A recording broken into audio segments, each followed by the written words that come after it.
Hello! Welcome to my YouTube account.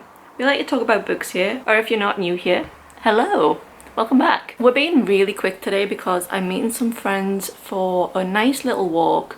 Gonna have some lunch, looking some charity shops. It's currently Saturday and the weekend after I filmed my previous weekend reading vlog. So consider this a part 2 of my finding my love of reading again after a mental health spiral. I actually thought last weekend helped me a lot, so I'm excited to see how far we get in this video. I did go to the hairdressers, got the rootage done, had some dead cut off. It's very short. I think the front is the shortest I've ever had it. So I'm not sure how it's going to dry, but because it's so actually dry and damaged, I'm going to let it air dry today. This could end up messy and awful. I don't know, it's so thin. Sunrise on the Reaping also came out this week, so I'm on the hunt to pick that up. I'm so excited! The Hunger Games is my one childhood staple for nostalgia. I love the books, I love the movies.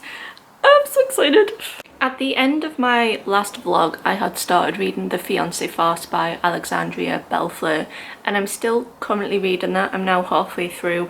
I haven't had a chance to do much reading because of work this week, but I'm still really enjoying it. I'll talk a little bit more about it when I actually finish it, which I hope to finish today or tomorrow. I'm still looking for books that are quick reads. This one is not a quick read, it's 400 pages, so the next thing that I pick up, because I'm still mood reading, is going to have to be something short. I'm still not ready to dive back into a really lengthy fantasy novel yet, but some people left me some really good recommendations in my previous comments for easy fantasy, which I have taken note of and I'm really grateful for, and I'll definitely be using those recommendations. I don't have a better way of showing you the fit right now. Look at how short these front bits are. Mango! Hey girl! Whoa. So Hot Girl Walk turned into Hot Girl Shopping, and I decided to treat myself. We went back to the charity shop that I went to last week, but the book section actually really good this week. Someone's definitely cleared out their bookcases between now and last week. We also went to TK Maxx and I got myself a few little bits. The first thing I got from TK Maxx was some earrings, and this is exactly what I was looking for, this type of style. This was £15 and it says their retail price is £130. I didn't believe that, but I actually checked on their website and actually the website of the brand was selling these for £130, which is definitely not worth it. They're 18 karat gold plated, so not worth it, but for £15. They are from the brand Mimi London, but do not buy these at full price. Okay, I'm really happy with this purchase. £15, actually a bargain. I know exactly what I'm going to wear them with as well. I'm going to the theatre in 2 weeks. I'm going to wear them there with an outfit that I think is going to look super cute. When you're depressed, you've got to have new pyjamas. £12. And I also panic bought this 2-piece set. I wanted to try it on, but my friend was already finished. So this is like the top, and then it comes with these bottoms, but I just thought it'd be really nice for work in the summer. It feels really well made for £25, but it is what it is. Right, to the exciting stuff, the books from the charity shop. I got some bargains. So all paperbacks are now 50p and all hardbacks are £1, but I still think that is really good value. The first book I got was The Colour Purple. I've been looking for this for quite a while. This is a brand new book. 50p, absolute steal. Next for 50p each, I bought the sequels to The Fifth Season by N.K. Jemisin. I have the first book, I haven't read it, but for 50p I just thought I'm probably not going to see these again in a charity shop. They did have the first book. I've owned the first book for quite a lot of years now, so I do need to read that. If I don't like these, I'll just take them to Barter Books and it would be good credit. Not something that I thought I would pick up, but for £1 I was intrigued. It's Happy Place by Emily Henry. I've not read an Emily Henry. This typically is not a genre that I enjoy, but I've seen a lot of people say that this is one of their favourite books, so I just wanted to try it, see what it was about. It's in really good condition, so if I don't like it, again, it can go to Barter Books and it'll be very good credit. And then a bit of a wild card, I bought for £1 a very heavy book, which is Face It by Debbie Harry. Debbie Harry, if you don't know but should know, is Blondie, so I thought her autobiography might be quite interesting. It has so many really cool pictures in. So that was 5 books for £3.50. And then I went to the works.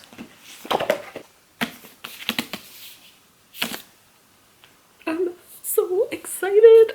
Look at this. Look at it. I'm so excited. I honestly never thought that Suzanne Collins would write another book. I don't know why, but I was just convinced that we would never get more. I'm hoping that sales of this have been good and she feels inspired to do more. I don't know whether I want to start reading this weekend or if I want to do a reread of the Hunger Games books. You know, I actually had the original Hunger Games cover with Katniss on the front, which was like cartoon art. And I got rid of them when I was a teenager and tried to live this minimalist lifestyle. And it's one of my biggest regrets. So I don't actually own a physical copy of the Hunger Games anymore. I'm so pleased I didn't pre-order the stones though, because the actual hardback is £20, so it's half price in the works and also pretty much every supermarket in the UK. I'm gonna spend some time while Mango is chilling trying to finish the fiancé farce. My only problem is I don't actually know where it's gone. I totally forgot about this. This fairy loot box came today, so this isn't part of the subscriptions, but I can't remember what I've bought. So this is book 3 in the series. I'm hoping that this is the last one because this is actually the only sequel that I've been buying from Fairy Loot and Lumicrate because the editions are just so gorgeous together. I have now read the first book and I thought it was good. It was a 3-star read. I did listen to it on audiobook though, and I was a little bit put off by the narrator, so I'd like to actually read the first book. I thought the humour in it was quite nice, so I am going to read book 2 and book 3. I absolutely adore these hardbacks. So gorgeous. Signed by the author.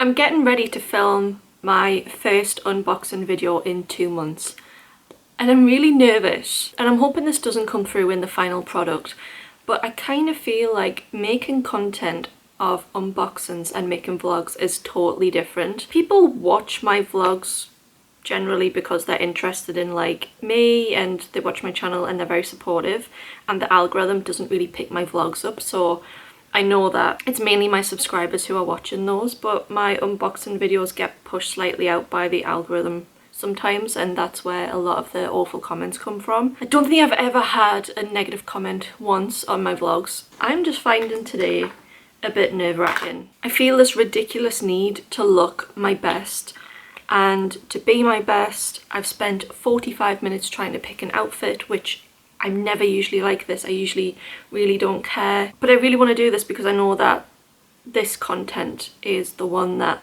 people like the most and like gets them through the day and it gives them something to look forward to. I never thought that I would ever be the person that could give someone that level of happiness, and that I can do that through those videos really, honestly, it warms my heart so much. But right now it is one of the more difficult things to try and force myself to do. I know that I'm going to love the books and I know that my genuine reaction to those books will be so amazing, but it's the sitting in front of the camera trying to get everything right, trying to take a thumbnail, trying to be happy and smiley at the introduction. That's just a really hard thing. So the outfit that I picked, cute but cries a lot, with a leopard print skirt. It doesn't go. I really don't think that this is like a good outfit at all, but it makes me feel a little bit okay. I'm going to wear my new earrings just to make me feel a little bit more prepared. I'm so nervous. I think my biggest nerve at the moment is that my nerves will be on display. It's go time on the Fairy Loot video and I'm so nervous. I'm sweating. I'm good at masking. Ah, it's a lifelong skill. I just need to get to the book part. I know I do. So I have just filmed that video and I knew I would feel amazing doing it. I absolutely love these books. I adore the surprise. It feels like Christmas every single time. And this is why I make these videos, because I say all the time, there's not much in life that you can be pleasantly surprised by. Christmas doesn't give you that anymore. I can't remember the last time I was surprised with a Christmas gift. I must have been 12 years old, but even then I was picking everything out of an Argos catalogue. So this is like my outlet for just being very wowed by something. Why are you so cute? Look, don't rat me out because, like, remember, my husband is checking my comments, so he will know that I've spoken about this if you speak about this in the comments. So we're not going to talk about this, we're going to go shh, or we're going to say what a fantastic job, Nessa's husband, that you did on picking curtains. But I let Alex pick some curtains yesterday because he doesn't really have like a lot of design choice. And to be fair, he found some bargain curtains. These were only £25, 75% off. But they're a choice. And he also came back with curtains and a little bit more, which I wouldn't have done. But I'll show you what he did. So I found out that double rails existed. So I could have like net curtains on one rail and then actual curtains on the other rail. I've pulled everything back for like just getting in a little bit more sunlight for making videos, but yeah, I'm gonna pull these back down. But he bought these tie back things, of which I'll have to show you because yeah, they're a choice. So if we take these out, he bought these like these bee holders, right? But like these are nice. These are the curtains, but these are nice. I really like these, and I kind of felt like he was going to pick them up because I already knew that they were in the shop. But then he also bought these owls for the end of the curtain rail, but the owls are the same size as the bees. So I'm like, how do you explain away that you have a tiny owl and then a gigantic bee? I have a parcel, but I don't know what I've bought. So this could be either extremely interesting, or it could just be a load of rubbish. I don't know. I don't have the money to be treating myself, so what have I done? That's like the one good thing about brain fog, is forgetting what you've ordered yourself. So you can get yourself like the cutest of treats, and then it feels like a present. Ooh! What is this? Oh my god! This is not a treat for me. This is a blood test. Oh, I was so excited. I'm really not excited because this is a finger prick test and I'm terrified. I mean, just absolutely terrified. God, yeah, I'm going to just put that down and I'm going to forget about that because that will ruin my day. I'm already feeling a little bit... Okay, I can't believe that. This is the first time I've had my hair tied up since I've had it cut off, and oh my goodness, what is this? This is so short. It's like a bob. I'm mortified. Absolutely mortified. Are we gonna go for a walk? Are we gonna go for a walk? Why are you so awkward? You're such an awkward bean. Go kiss. Come on, go. Thank you.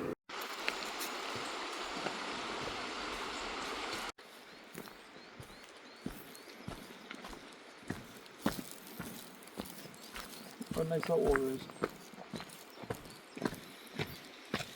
If you didn't watch my last vlog, this is about an arranged dating situationship. It seems like a hybrid of the Billionaire Dreamland romance series and also Written in the Stars, which is also by Alexandria Belfleur. And in this novel, Tansy is a bookshop owner who, you know, she's not like the wealthiest person, and Gemma is a potential heiress of a media company, but it's in the will that she has to marry before she can inherit the company.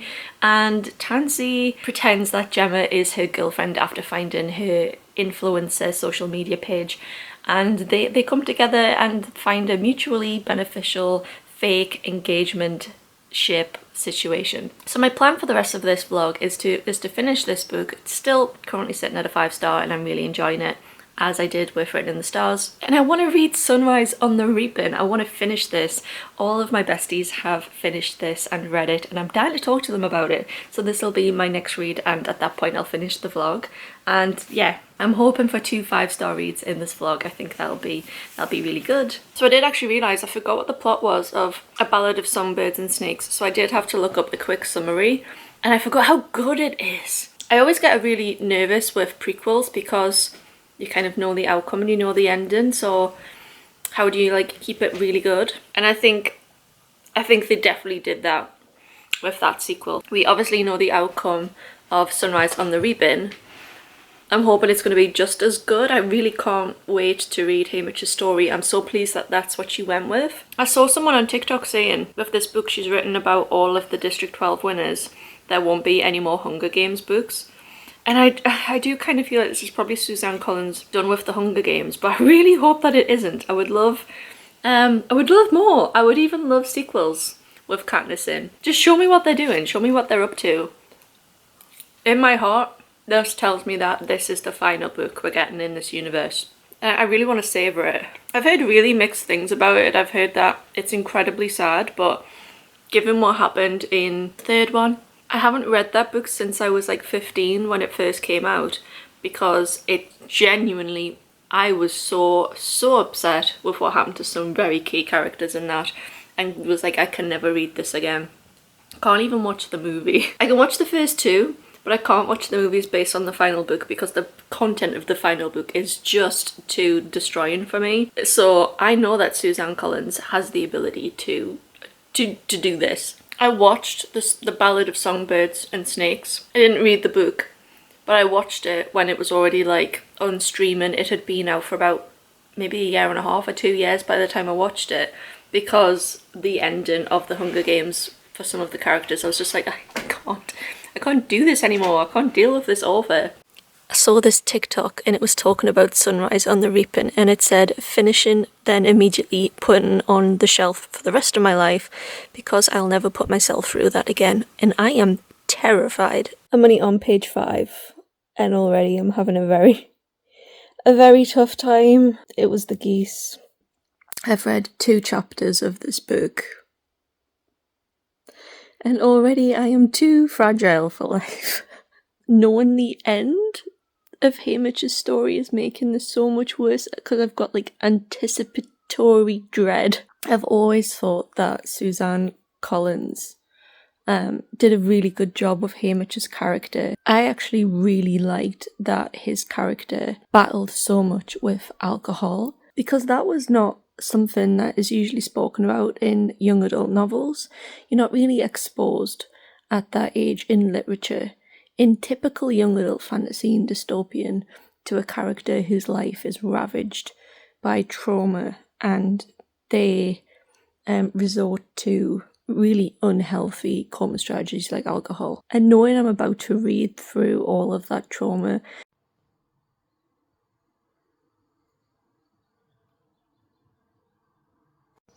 this made me laugh so much, and if anybody gets the reference, thank you so much. Creepy paper.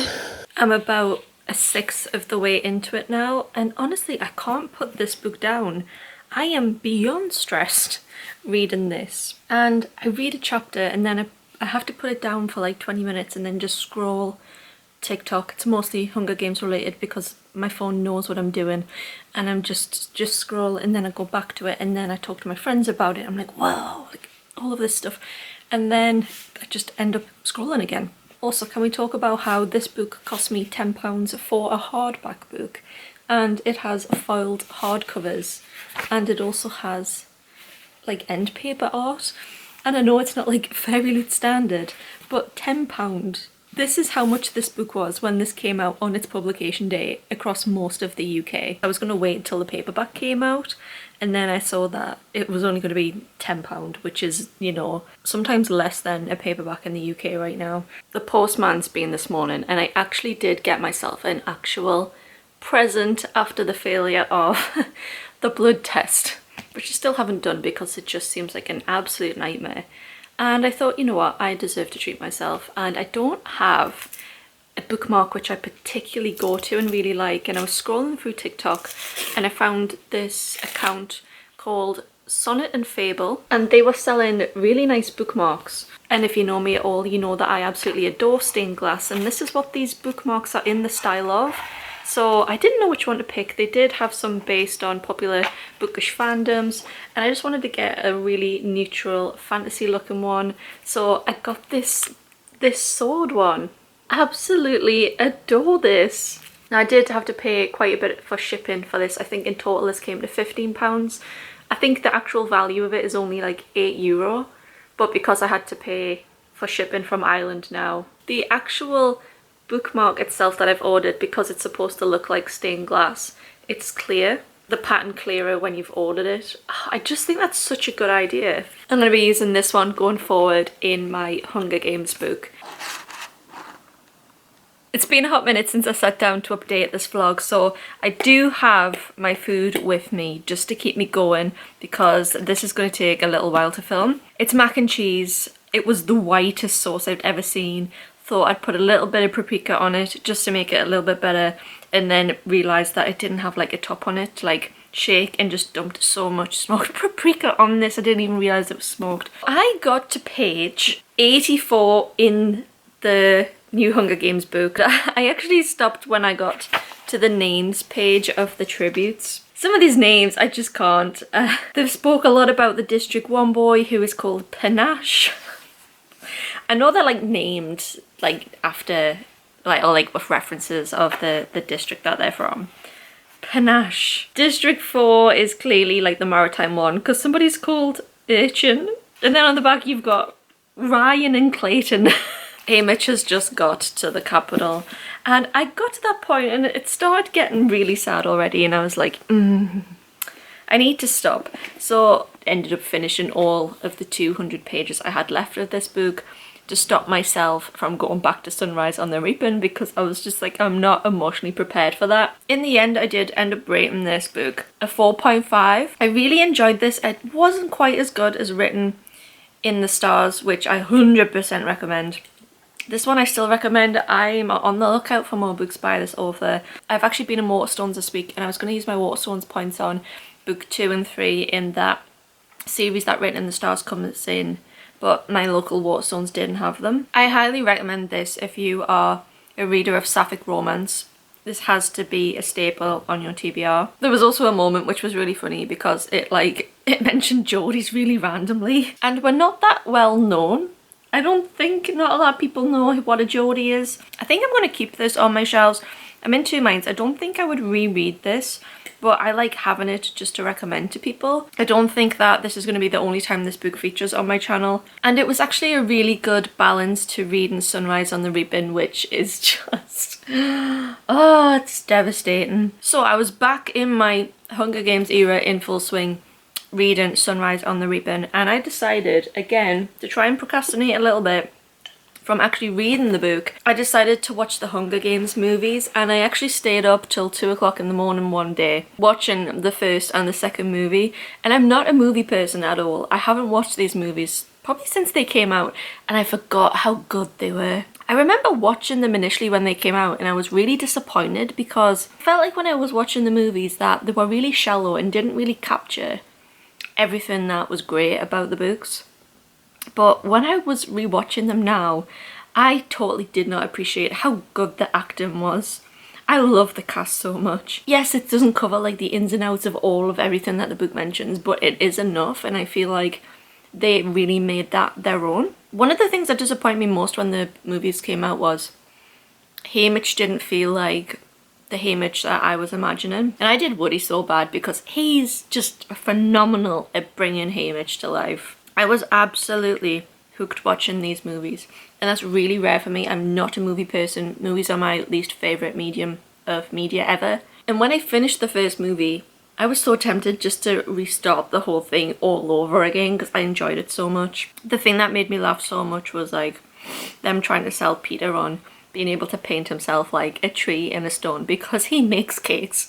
Oh, I love Peter Malloch so much. So today, I went with Rebecca, my best friend, to Barter Books, which has been on this channel loads, so I've only got a little bit of footage to show you. I took a bag of books for credit and got £50 and spent the majority of that in one visit today, and I got some really cool books. One of the things I was on the lookout for was the Hunger Games books, and they did have Catching Fire and Mockingjay, but they were paperbacks where they were a little bit beaten, and I could have got them for credit. So to me, like when I'm buying stuff with credit, it's for free. But I thought, no, I'm going to treat myself, so I have bought some really nice hardcover books of the Hunger Games and A Ballad of Songbirds and Snakes. I actually don't own book 4, but I did own book 1, 2 and 3 in their original covers. So I thought, if I'm going to replace them, I might as well get some really nice hardcovers. And they are matching.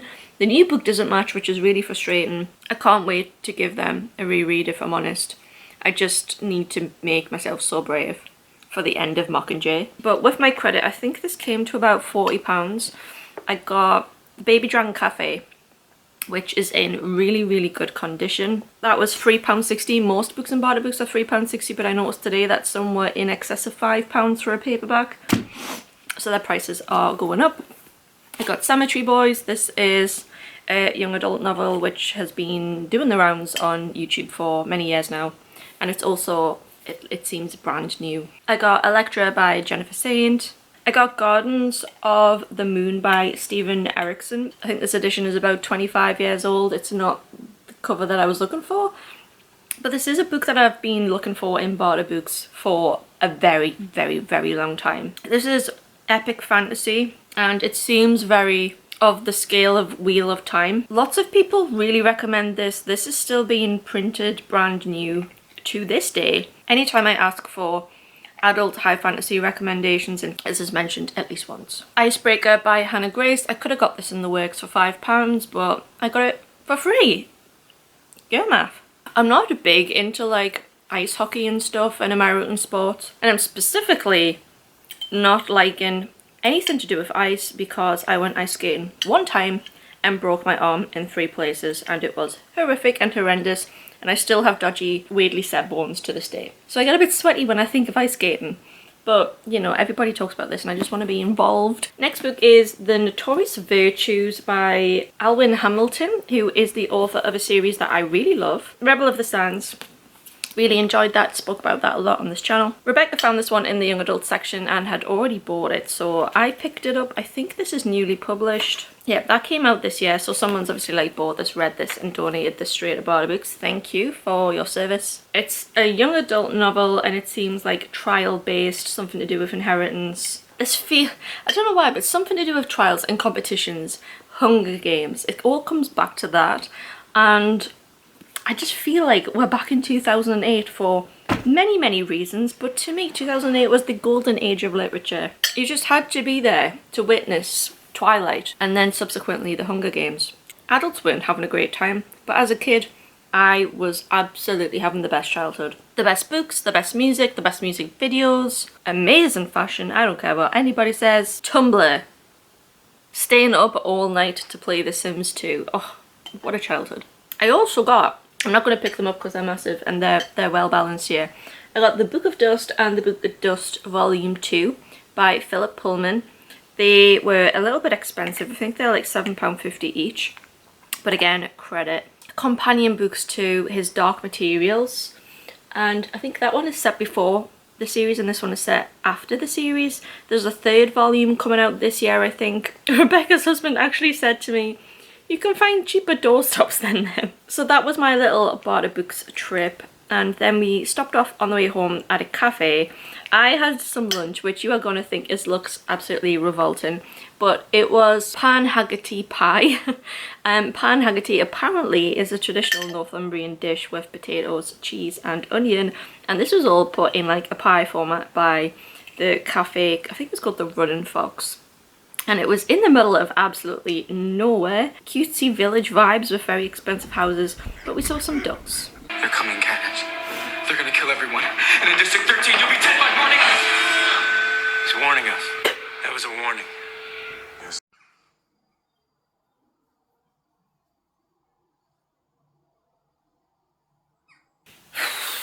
It's been quite a while since I sat and vlogged something. I've needed to take a break again. I just ended up in a reading slump. I got to the end of chapter 8 in Sunrise on the Reaping, and I'm going to talk about that in a little bit. Once I reached a certain point, that point in Sunrise on the Reaping, I decided I didn't want to do a spoiler-free review anymore because I had too much to say.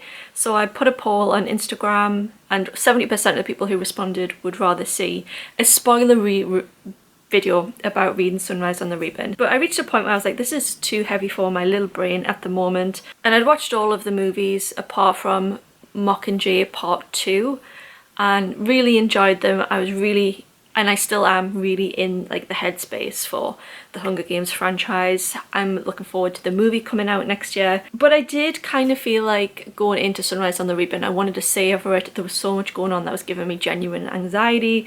So I wanted to take a little break from the franchise and start something new.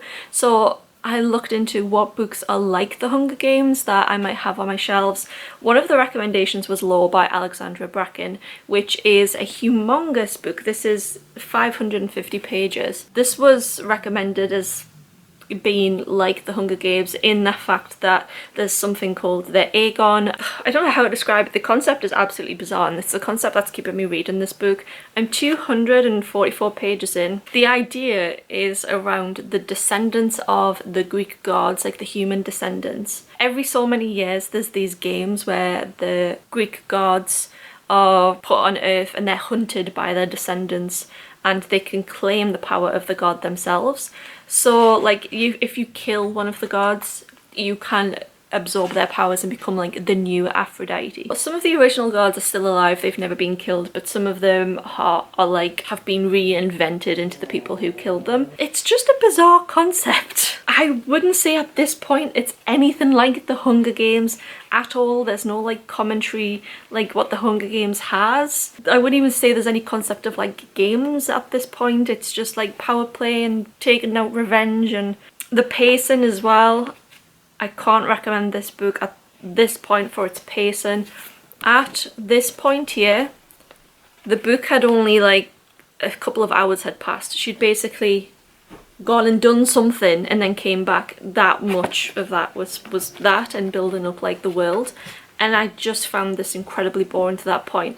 Now we're starting to get a little bit of action, but I don't think at this point this book has made it up. So I'm going to persevere with this because I'm still not in the mood to go back to Sunrise on the Reaping. I would DNF this if I felt like going back to Sunrise at this point, but I currently don't. I might get to the end and then feel like I need to go back to Suzanne Collins. They've arrived and they're gorgeous and I'm so excited. Are we so excited? I paid £29 for this box set, and the box itself is a little bit worse for wear, but I'm going to take them out with these. These are B-size, I think that's what they're called, B-size hardbacks. They look so good. I'm so sad that the new one doesn't match. Oh, cute. This is the first time I've actually owned this one. Oh, I'm excited to read. We need to talk about the weekend that I just had. It is now a Monday.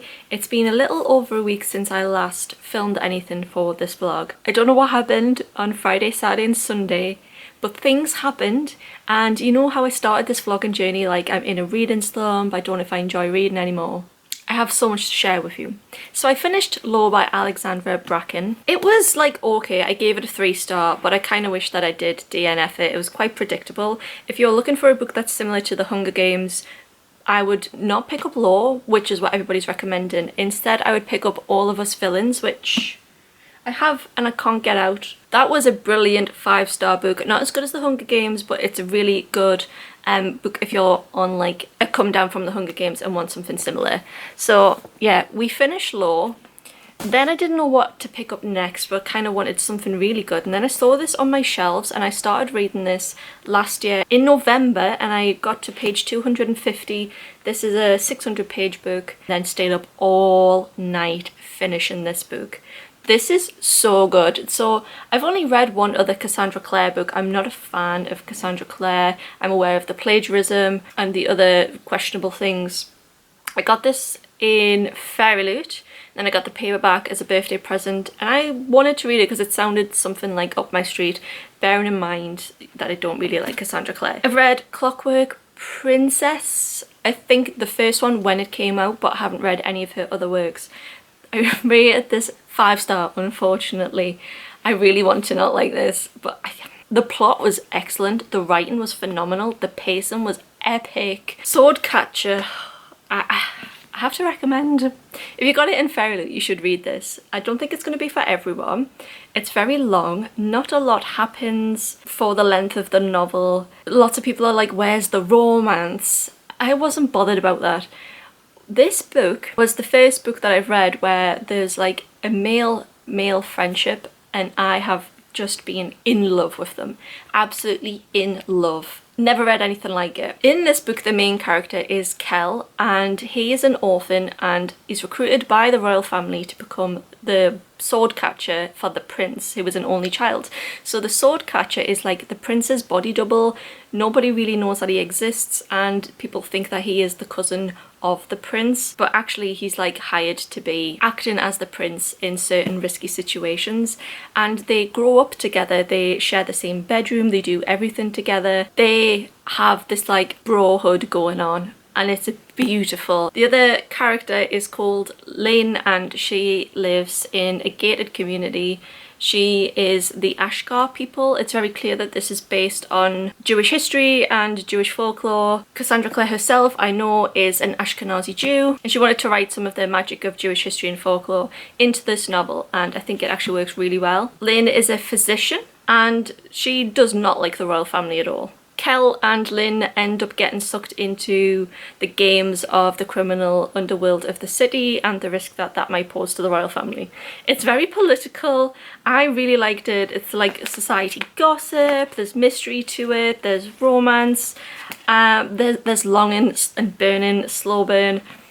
This had everything that I love in a book, unfortunately. I'm going to keep the paperback even though I already have the fairy late edition, because I will reread this over and over again. I want to go in and make annotations, highlight things, but I'm not going to keep Lore. That's going to go to Barter Books. So I finished that book on Saturday, and then I started a new one straight away and picked up Cemetery Boys and by Adrian Thomas, and I ended up reading this in one day, in one evening. I just picked it up, ate food about halfway through, and then kept on reading. This was a good book. I rated this 4-star. This is a young adult novel set in LA, but based on Mexican characters in history and culture and religion. The main character is a trans boy, and he can ferry the dead and spirits between spirits that are still on Earth and them passing over. He accidentally meets the spirit of someone that he went to school with, unknowingly that he had passed away, and there's also some mystery about his cousin passing at around about the same time, and are they linked, and he's trying to help him pass on. Unfortunately, the longer they spend together, the more they start to like each other. This was a really good book. I do recommend picking this up. I got it in Barter Books, actually I think at the start of this video, so this one will be going back, and I really loved the trans element to it as well. I thought that was very well done. I do want to read more books by trans authors. Once I finished that, I looked for my next read and read 35 to 40 pages of Ithaca, and I couldn't get into it. This is my first book by Claire Norris. I just don't think the writing style for me. I might get on better with Jennifer Sain's writing, but this is a Greek mythology retelling the story of Penelope of Ithaca, wife of Odysseus. So yeah, I didn't get on with this book. I didn't like the narrative of it, and I'm trying to become the queen of DNF after realising I should have DNF Lore, and I think 40 pages was enough for me to kind of get the feel of the book, and I wasn't going to get on with this, so this is a DNF. Then the next book was Fathom Folk. I just picked these up at random, by the way, off my shelves. I was just looking for space on my shelves and thought, you know, I'm mood reading, let's just pick whatever, and tried this one as well. But honestly, I just read like 2 pages of this and realised the writing wasn't for me either. I have subsequently sold this, which makes me really sad, because this is actually one of my favourite hardcovers from Illumicrate, but I do need the space on my shelves, and I do need some funds because I did just buy more books, which I'll show you. But do not fear, because after trying 2 books and not liking them and getting rid of them, I then tried Do You Dream of Terror 2 by Temi Orr. And I did actually finish this come Sunday night, and this was a long book as well. This was 500 pages. The author is a black woman, and I thought that was super cool because I haven't read a lot of space sci-fi, which is not a middle-aged white man. I rated this book 3-star. There was some elements to it which I really hated, and I would have given those elements 1 star, and then there was some elements that I absolutely loved, and I would have given it 5 stars. I did rant at my friends a lot about some of the plot points of this book. The concept was really good, but there was some bits of the plot that I just got so hung up on that I couldn't enjoy the other parts. In this novel, we follow 6 young adults who are 18 and 19, and when they were like 10 and 11, they were headhunted to join an academy where they would be trained and then whittled down to 6 people who would join a mission to space to go on a one-way trip to another planet called Terra. And Terra has been identified by the UK Space Agency as being like Earth, and humans would be able to survive there. So fleeing things like global warming, war, pollution, famine, space agencies around the world essentially are on a little race to send people to the planet to set it up for future colonies. The UK Space Agency has hired a team of seniors, so there's like 4 senior members, and the journey there will take 25 years. It's 3 light years away, but somebody in the crew has figured out a way of like time, you know, traveling fast enough that they would do this journey in 25 years.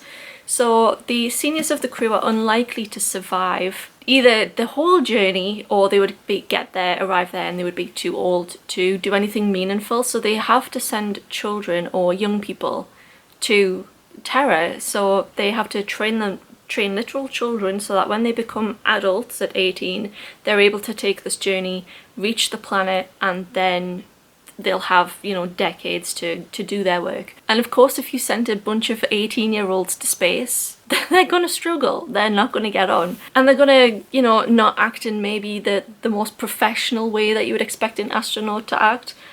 But I do think there was some super unrealistic things. And I'm not talking about the fact that they can, like, travel light years. I'm talking about just basic plot points about, you know, when and why you would send teenagers to space and certain things happening, and why you maybe would not send those teenagers to space. I kind of, in the end, it does try and like write itself off, but I just don't believe anybody in the right mind would send 18-year-olds to space in the circumstances that they did. Yeah, the science behind it, the space behind it, I'm like, it can be absolute waffle, made up nonsense, and I wouldn't care because I'm not smart enough to know otherwise. But little basic things like that really get to me, so I don't know if I'd recommend this or not. The ending was also extremely frustrating, but I really liked the book by Becky Chambers, To Be Taught If Fortunate, and it's a little bit like that, a little bit. You could loosely compare the concepts, and I liked that book a lot, so that was the aspects of that I really liked in this book, but it's totally different feel. The other one felt like a cozy sci-fi, where this feels like a very like anxiety. There was times I was reading this book, I was sweating. Even my husband picked up on it, like, what is that on your shirt? And it was just pools of sweat because I had so much anxiety. So they were the books I've managed to clear off my shelves as well. The only one I'm keeping is Swordcatcher. I'm also gonna get rid of Children of Virtues and Vengeance. This is book 2 to Children of Blood and Bone. I've had this on my shelves since it came out. That must have been 2018, 2019. And I read the reviews for book 3 because I didn't realise actually there was a book 3, and they were all, unfortunately, really negative. I know this is being turned into a movie, so I might just watch the movies if and when they come out. I really liked the first book, so that's such a shame, but I don't feel the need to continue with the series. And that cleared up 3 hardbacks off my shelves. I don't feel as guilty now with all of the book box subscriptions I'm getting this month, because there's a lot. So all that to say, I'm all booked out now and ready to revisit Sunrise on the Reaping. I know that's why we're here, and I'm so sorry that I keep going off track. Just spend some time with me, okay? I'm a lonely gal. I promise I'm gonna talk to you about what I think of this book. I'm gonna show you a little book haul first. Because I had credit, I think I've spoke already in this vlog about how I had £30 worth of credit. I thought I would spend that at Waterstones. So I treat myself. Also, I've had such a clear out of books, I thought I deserve them. I had to pay like £5 in excess of my £30 credit. So first off is Hang the Moon, which is the sequel, which is not a direct sequel to Written in the Stars. It's like the same universe. You don't have to read them, I don't think, one after the other, but I really loved Written in the Stars, so I wanted to get this one. I also got Count Your Lucky Stars, which is the 3rd book. So I think now I'm kind of caught up with all of the books by this author. She is definitely an auto-buy author. I've really liked everything that I've read by this author. I will be continuously looking out for other books by Alexandria Bellefleur. I'm really surprised that I found a contemporary romance author that I want to like have as an auto-buy author. Then I also bought the reappearance of Rachel Price. This is a Waterstones exclusive edition, and it is also signed as well by Holly Jackson. This was also on offer as well, so I didn't actually pay £10 for this. I think I paid like £5 for this, which was an absolute steal. I can't believe I got such a cheap signed Holly Jackson book.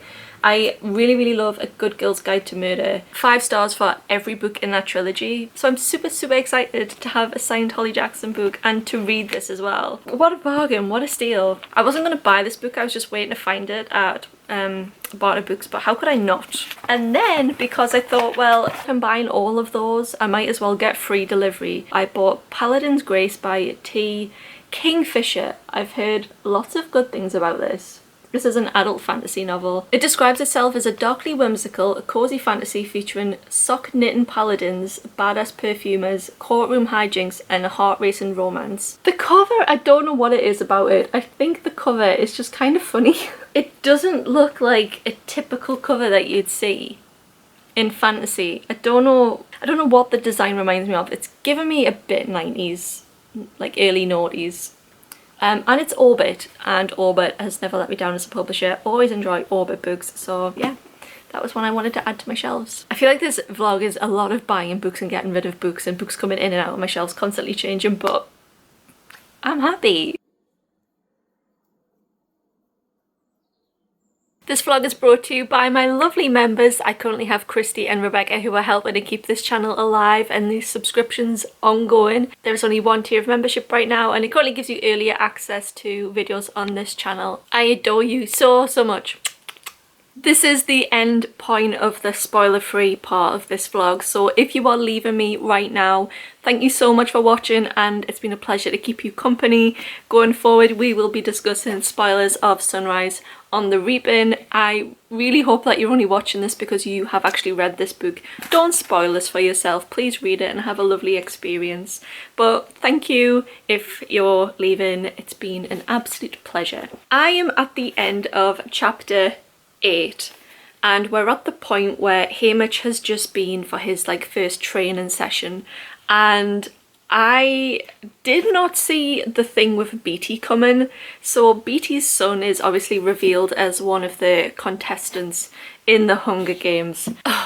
I didn't get that when he was like making references to like his dad and stuff. I was like, how could that be possible? I just thought this child was maybe like hallucinating, but when he shows up, that was the point which had me like having to stop reading this book for a couple of weeks, because I see why it's happened, because it's kind of explaining why Beatty makes so many sacrifices for Katniss and their cause later on, well, like, you know, in the Hunger Games series.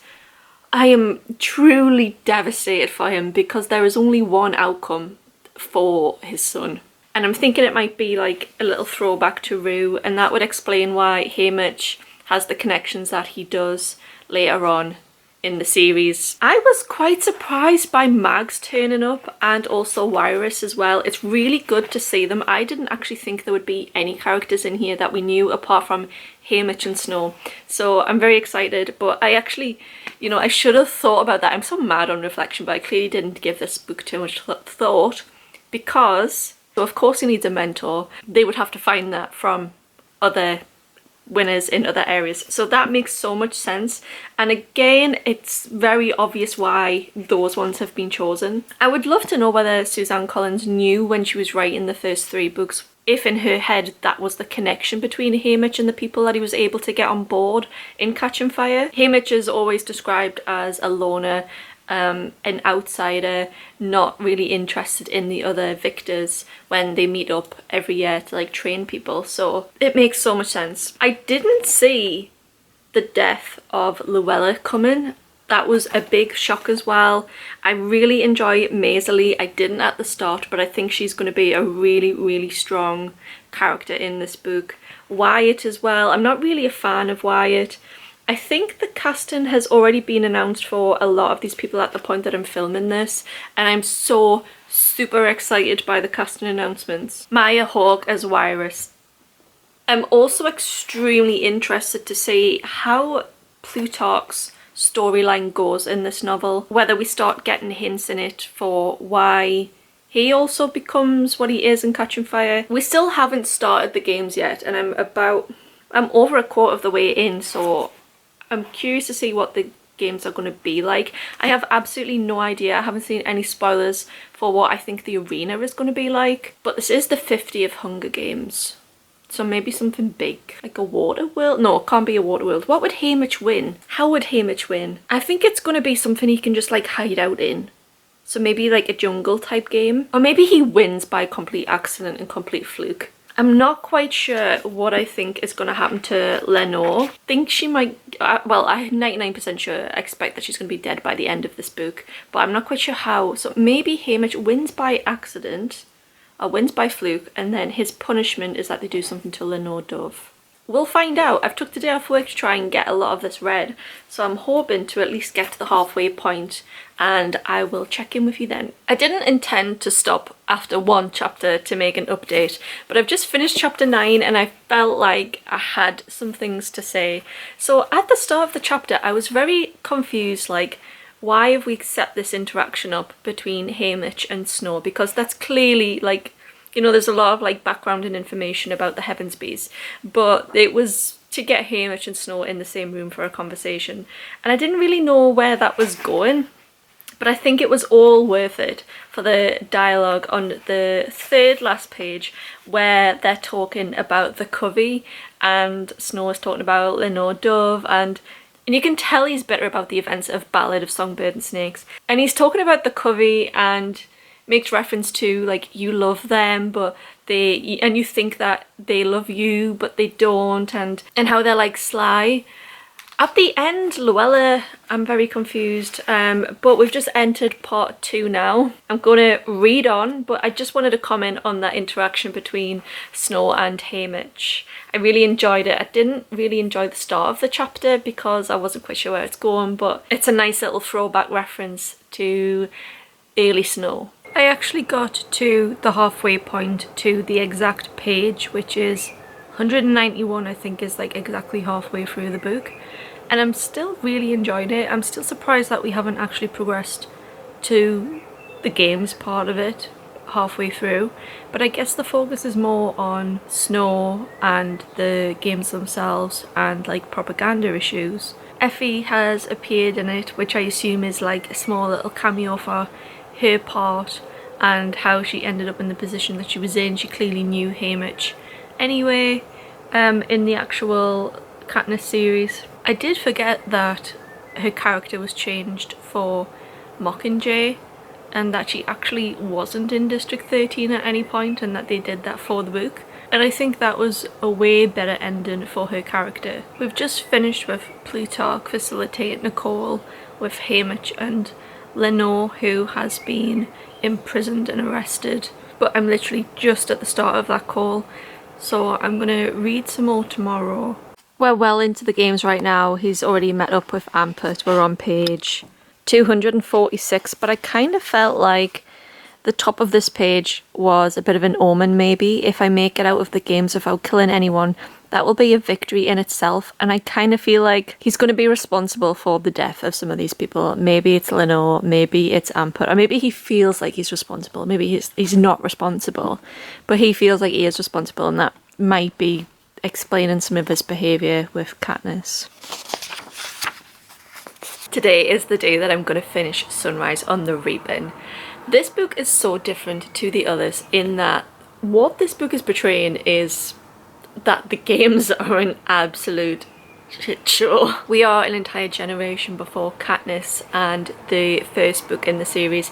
There is already so much discontent with Snow and the capital and the way things are, and it just goes to show that Katniss wasn't really like the cause of she didn't take it from everything being okay to the downfall of the political system. There was generations before her that were actively trying to break this system, and really the way that Snow is keeping all of this under control is pure propaganda, and the government deciding what they will and will not show. So much has happened in this which could have brought his entire regime down, which could have caused complete discontent throughout the districts and the capital. We know that in the background with clever manipulating of what's they're being shown.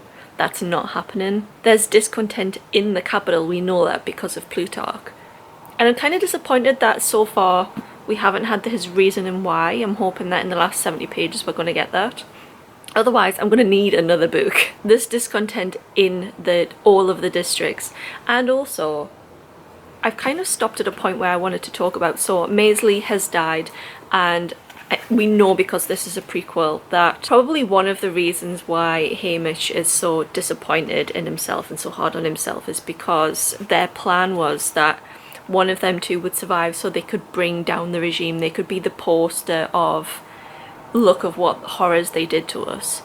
And it seems like Hamish just kind of like loses that and succumbs to his own demons. I imagine that he spends a lot of the time thinking about how disappointed Maisley would be in him, and I hope that in the later books, the Katniss era, in Mockingjay, he thinks about how Maisley would be so proud of what's going on. I've kind of stopped at a point which I'd found genuinely sad, sadder than Maisley and Ampert and everything so far. It's when he's found Welly and they are up in the tree and he starts to hear crying, and he realises at the bottom of the tree that they're in is Silka, who is the final courier, and he's dropped some chocolate down to them, and you know, they've just sat there crying. And it also gives the couriers in a different light as well. And I'm so pleased that Suzanne made the decision to do that, because the rest of the books are, if you take them as face value, the couriers are like also the evil ones. They're Sidem of the Capital. No, they're also just kids that have just been thrown into a death match and their friends have died around them. They don't know if they're going to survive the night. They are not to blame for the Hunger Games. That lies purely with Snow and his regime, not the couriers. I also thought it was really clever of her to write in about the game makers actually being there and them, you know, they're scared of the kids. I think the arena set up in the previous books has made the arena seem very detached or very isolated and happening in isolation, when actually there's probably hundreds of people working on keeping this thing going. They're there in the background constantly all the time, and I think that's kind of, it paints the picture of it being very sadistic, that people are actively, you know, these people are described as being cleaners. I can't imagine they're very well paid, yet they are actively taking part in keeping the illusion alive. And that's what it is, it's basically just an illusion, and there's people across multiple class structures, pay, that are keeping this thing going. I just hope people, when they're reading this book, that they are thinking about the message of this book, how strong propaganda can be, what exactly we are shown and what we are not shown. There's actually more discontent than you think. It's just so of its time, this book. I'm on page 335, just less than 50 to go, and the games have finished. Hamish is recovering, and I'm just at the part where Lucy Gray comes on the TV, which is obviously deliberate by Snow. Hamish doesn't know who she is. He just assumes because it's a covey girl singing on TV and it's about 40 years ago that it must be Lucy Gray, but he doesn't know what she's called. He makes a comment about how District 12 has forgotten about her. If District 12 forgotten her, it's unlikely she's remembered here in the capital. No, wait, somebody here remembers the covey. Somebody who knows how they name their babies and love their birds, intimate personal knowledge. So he's starting to realise that Snow knows Lucy Gray. But I just think this is clearly like another way that Snow is controlling history and the narrative. Because how has District 12 forgotten about their only victor of the Hunger Games? There must have been some intervention on Snow's behalf. But I love that it's kind of like added in this little, is Lenore Dove's dress made from the scraps of Lucy Gray's dress? Like, it's so, like, I wouldn't have picked up on that if Suzanne hadn't have been like putting it in Hamish's head. Naively, I'm still holding out on the hope that Hamish is going to go back to Lenore and they're going to live for like the next 23 years together, and maybe she just passes away of natural causes of just before Katniss's games. But I really don't think that's going to be the case. I think Snow is going to have killed her already. I think she's already dead. And he loves her so much. Bless him. We already know from Katniss that victors of the Hunger Games, on paper, it seems like they're treat really well and that they're rewarded, that they go from living in poverty to living in this mansion, and they're famous and they seem to have everything that they've ever wanted. But we know actually the victors of the Hunger Games are broken down by Snow to be another extension of his propaganda. And I think that the big chunk of this book being after the games is going to show that. So I just feel really sick and nervous. We're 30 pages from the end and Hamish is on the train back home to District 12 and he's just started thinking about the hanging tree. I don't know why it's making me cry. I don't understand. Him and Lenore have just met up. This is going too well. No. No.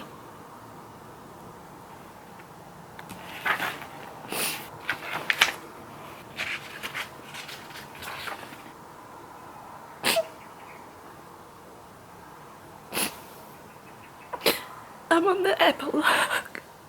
I was not expecting this.